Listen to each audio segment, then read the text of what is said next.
Кемелбек Аруна, Түркістан облысы Түлкібас ауданы Керет ауылындағы Ортабай Ағбайұлы атындағы жалпы орта мектебінің 6 сынып оқушысымын. Менің кітап оқудағы мақсатым білімімді шыңдап, ой-өрісімді кеңейтіп, өмірге жаңа қадамдармен басу. Абай атамыздың артық ғылым кітапта ерінбей оқып көруге деген қанатты сөзден өзіме ұшқын аламын. Осыдан болар кітап оқуға деген құштарлығымның арта бастағаны. Ендігі мен өзімнің оқыған кітабым Бердібек Соқпақбаевтың әңгімесін бөліскім келіп отыр. Бердібек Соқпақбаев 1924 жылы 15 қазан айында Алматы облысы Нарынқол ауданында дүниеге келген. Ол қазақ балалар жазушысы. Ол албан тайпасынан шыққан. Менің атым Қожа повесті балалардың сүйіп оқитын кітабына айналған. Мен сіздермен осы кітапты бөліскім келіп отыр. Бердібек Соқпақбаев менің атым Қожа. Бұл кітапта Қожаның бұзық болуы, әкесіз өсуі және анасын қатты жақсы көруі және айтылады.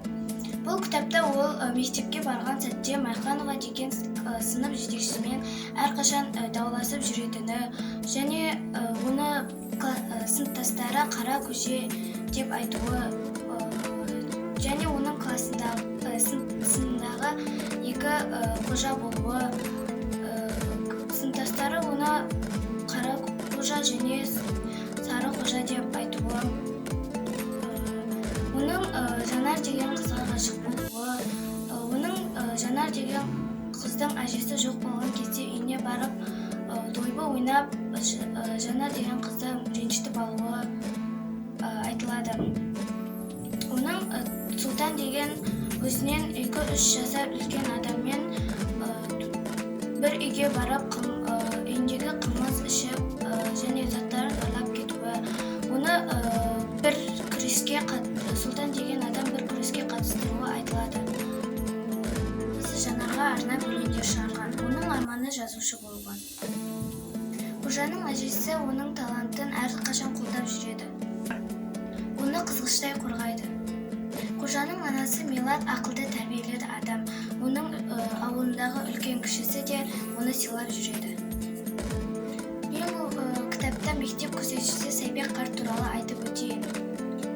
Ол Қожаның әкесі Қадырдың досы болған. Ол Қожаға әрқашан ақыл айтып жүрген.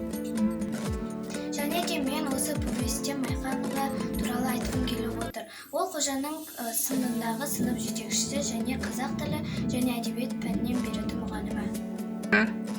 Ол адамгершілігі мол әрі ақылды ұстаз. Оспанов туралы айтқым келіп отыр. Ол биология пәнінің мұғалімі. Қожаның ең сүйікті ұстазы. Ол Қожаның әкесінің досы болған. Повесте кішкентай Қожаның мектеп жасында әртүрлі қызық оқиғалары баяндалады. Ол қанша бұзақшылық жасаса да, оның адам болуға деген талпынысы көп. Қожа өзінің мінезін, тәртібін түзеу үшін әркез тырысады. Әңгімеде Қожаның балалық махаббаты да үлкен рөл ойнайды. Мен осы повесте Қожаның түбінде адам болатынына сенемін. Біз Бердібек Соқпақбаевтың мектеп өмірімен тығыз байланысты болған байқаймыз. Бердібек Соқпақбаев атамыз осы повест арқылы нағыз адам болу адамның өзіне байланысты.